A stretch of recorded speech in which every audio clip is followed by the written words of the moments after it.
Hi there, everyone. Drell here. This is just a short video. I'm not even going to do a full review on this instrument because it does not deserve one. This is a New York Pro mandolin. There is nothing pro about it, and there's certainly nothing New York about it, I can tell you that.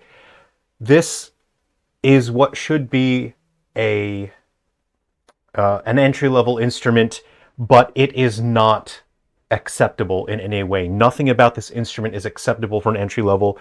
It is acceptably decent if you have no other mandolin and you yourself are some degree of cowboy luthier and you can do significant work on yourself. One of the major problems here is that all of the strings are totally equidistant to each other.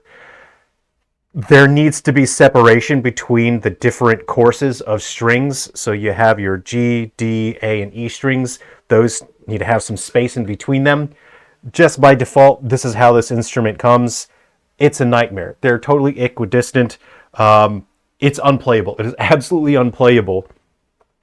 And all of these cheap mandolins, you're going to find that the action is absurdly high on the nut. You often find that on entry-level mandolins. They always need some degree of setup, so that's not exceptional, but that's problematic. It has one of those really cheap pressed tail pieces. Even on good quality entry-level mandolins, I've had pins break off after about a year or so. So that's something you can expect from this. That comes off fairly easily, which I wouldn't necessarily say that's a negative. That's actually okay. I have something positive about to say. It's not too hard to remove that. It does stay in place, but it does rattle a bit, and it is a little loose, as you can see. So the positive becomes a quick negative. That's going to be a hard negative. So that will rattle. Absolutely, that will rattle. This is just a cheap. Everything about it is just it's gross. You sort of look underneath the neck there. It's very poor finishing, very poor craftsmanship. You know, the back of the neck doesn't look quite right. But the reason why I obtained this is because from a distance, it looks pretty good.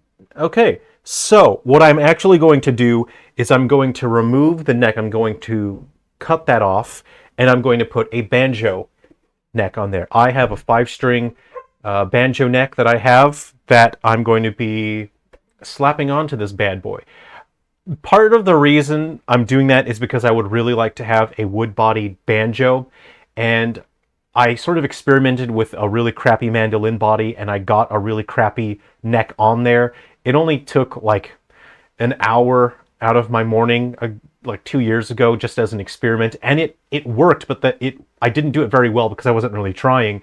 And now I would actually like to make a playable instrument that has the banjo neck on the mandolin body. I absolutely would not do that to a decent instrument, and that is why I purchase crappy instruments like this one, is because then there's no loss. There's absolutely no loss. By cutting this thing up, there's no loss of instrument. This thing is unplayable, and even if you put in the significant amount of work, it's not going to sound good. This will not be a good mandolin, but as a customized instrument, where, you know, the stakes are low at this point.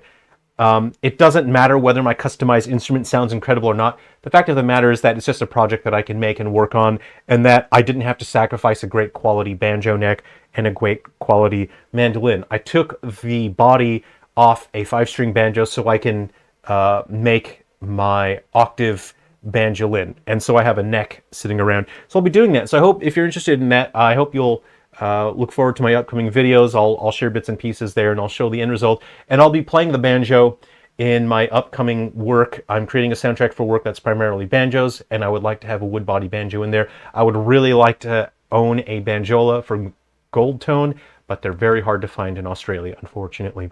Thanks for watching. Take care, everyone. I'll see you around.